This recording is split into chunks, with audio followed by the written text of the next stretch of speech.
ஒரு ஊசியை உலகத்தில் மோசடித்தனம் செய்து மறைத்து தனக்குரியதாக்கி கொண்டாலும் கூட அந்த ஊசியோடு மறுமை நாளில் அல்லாஹ் அவனை எழுப்புவான் என்றார்கள் அல்லாஹ்வுடைய ரசூலுல்லாஹி ஸல்லல்லாஹு அலைஹி வஸல்லம்.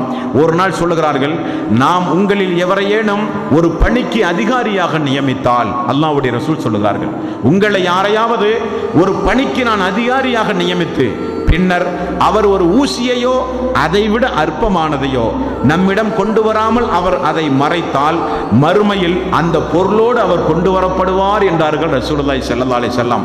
உடனே ஒரு தோழரை பாருங்கள், யா ரசூலல்லாஹ், என்னிடத்தில் நீங்கள் ஒரு பொறுப்பை ஒப்படைத்தீர்கள், நீங்கள் பொறுப்பை ஒப்படைத்த மனிதன் மறுமையில் இப்படியெல்லாம் வருவான் என்று நீங்கள் சொல்ல நான் கேட்டேனே, உண்மையா என்று கேட்கிறார்கள்.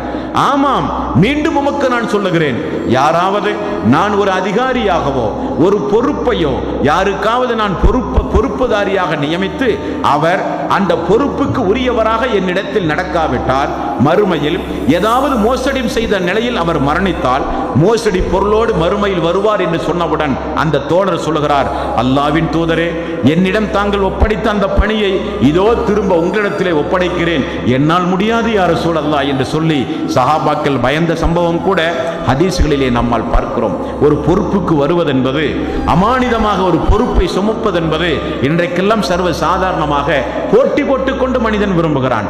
ஆனால் அல்லாஹ்வுடைய ரசூல் என்ன சொன்னார்கள்? பொறுப்புக்கு வருகிற அன்பர்கள், அமானிதம் ஒப்படைக்கப்பட்டு பாதுகாக்கப்பட விரும்புகிற அன்பர்கள், அதிகாரிகளாக நியமிக்கப்படுகிற அன்பர்கள் மிகுந்த ஜாக்கிரதையோடு செயல்பட வேண்டும். காரணம், தெரிந்தோ தெரியாமலோ ஒரு மோசடித்தனம் அதில் நிகழ்ந்தால் கூட மனித கண்களை மறைக்கலாம். அல்லாஹ் அந்த மோசடி பொருளோடு, ஊசியோ அதற்கு அற்பமான பொருளாக இருந்தாலும் அந்த மோசடி பொருளோடு மறுமையில் அவன் வருவான் என்றார்கள் ரசூலுல்லாஹி ஸல்லல்லாஹு அலைஹி வஸல்லம்.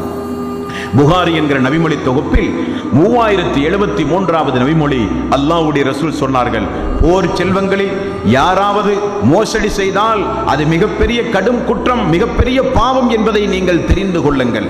மறுமை நாளில் ஆட்டை மோசடி செய்தவன், குதிரையை மோசடி செய்தவன், ஒட்டகத்தை மோசடி செய்தவன், அல்லாஹ் மறுமை நாளில் அவனுடைய கழுத்தில் அதை சுமப்ப வைப்பான். அந்த மோசடிக்காரன் கழுத்தில் அந்த ஆட்டை சுமந்த நிலையிலே இருப்பான், வெட்கி தலை குனிந்து போவான்.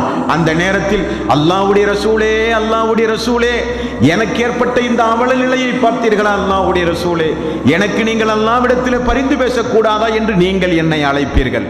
ரசூலுல்லாஹி ஸல்லல்லாஹு அலைஹி வஸல்லம் அவர்கள் சொன்னார்கள், அப்பொழுது நான் உங்களுக்கு அங்கே பதில் சொல்லுவேன். என்ன சொல்லுவேன் தெரியுமா? மோசடிக்காரன் மோசடி பொருளோடு மறுமையில் எழுப்பப்படுவான் என்று உலகத்திலேயே எச்சரிக்கை செய்து விட்டேன், ஆகவே என்னை நீங்கள் அழைக்காதீர்கள் என்று நான் சொல்லுகிற நிலை உங்களில் யாருக்கும் வர வேண்டாம் என்று நபிகள் நாயகம் ஸல்லல்லாஹு அலைஹி வஸல்லம் அவர்கள் கூறினார்கள். அப்படியானால் மறுமை நாளில் எதையெல்லாம் திருடினானோ அந்தந்த பொருளோடு மறுமை நாளிலே வருவான்.